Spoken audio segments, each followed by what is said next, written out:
नमस्ते। पेरेंटिंग है ना, एक ऐसा सफर जहां हम सब अक्सर परफेक्ट होने की दौड़ में लग जाते हैं।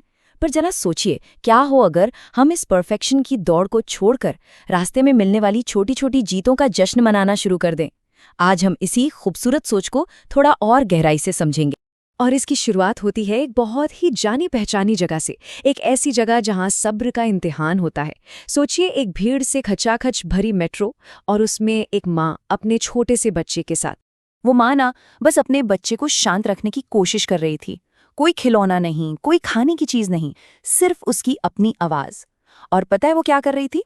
जब भी उसका बच्चा बस कुछ सेकंड के लिए भी टिक कर बैठ जाता, तो वो धीरे से उसके कान में कहती, अच्छा काम बेटा, तुम मम्मा की कितनी हेल्प कर रहे हो। देखिए, वो इस बात का इंतजार नहीं कर रही थी कि बच्चा पूरी तरह से शांत हो जाए। नहीं, वो तो बस उन चंद सेकंड की शांति का, उस छोटी सी जीत का जश्न मना रही थी। मेट्रो में उस माँ ने जो किया ना, वो एक बहुत बड़ी सीख है। पर हम में से ज्यादातर लोग अक्सर ये भूल जाते हैं। हम एक जाल में फंस जाते हैं जिसे कहते हैं परफेक्शन का जाल। और इसमें समाज का, सोशल मीडिया का सबका हाथ है। एक ऐसा प्रेशर बन जाता है कि सब कुछ बिल्कुल परफेक्ट होना चाहिए, जो सच कहूं तो मुमकिन ही नहीं है।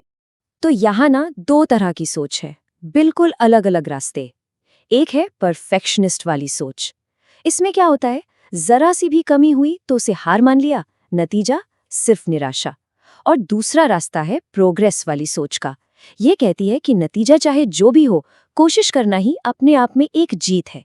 और इसी सोच से मिलती है असली खुशी और आगे बढ़ने की प्रेरणा।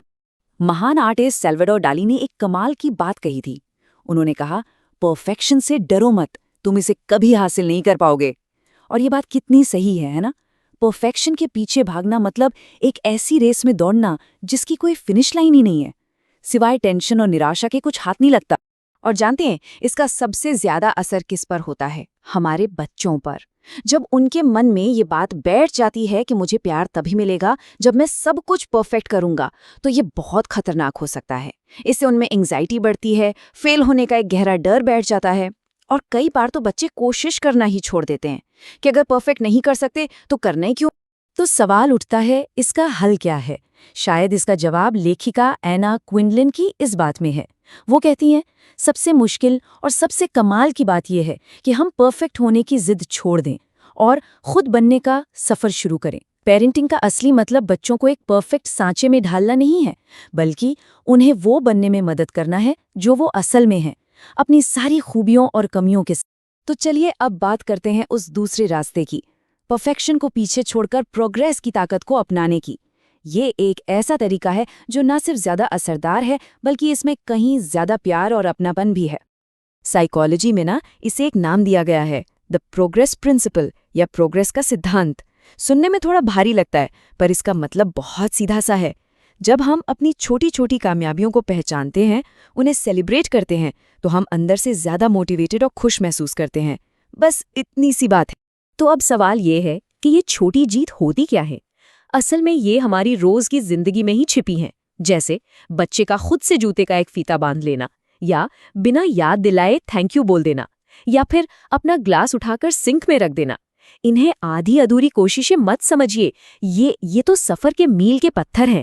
ठीक है, तो थ्योरी तो समझ आ गई, पर सबसे जरूरी बात, हम इसे अपनी रोज की पेरेंटिंग में लागू कैसे करें? चलिए अब कुछ ऐसे ही प्रैक्टिकल तरीकों पर बात करते हैं। तो देखिए, कुछ चीजें हैं जो हम कर सकते हैं। पहला, कामयाबी की अपनी परिभाषा को बदलिए। ये मत देखिए कि बच्चा गिर गया, ये देखिए कि उसने गिरने से पहले 5 सेकंड तक बैलेंस बना लिया था। दूसरा, अपनी भाषा पर ध्यान दीजिए। ये अच्छा नहीं किया कहने के बजाय कहिए, वाह तुम पहले से बेहतर कर रहे हो। तीसरा, छोटे छोटे रिवाज बनाइए।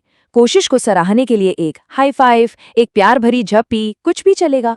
और चौथा, जो शायद सबसे जरूरी है, उन्हें ये देखने दीजिए कि आपसे भी गलतियां होती हैं और आप उन पर हंस सकते हैं।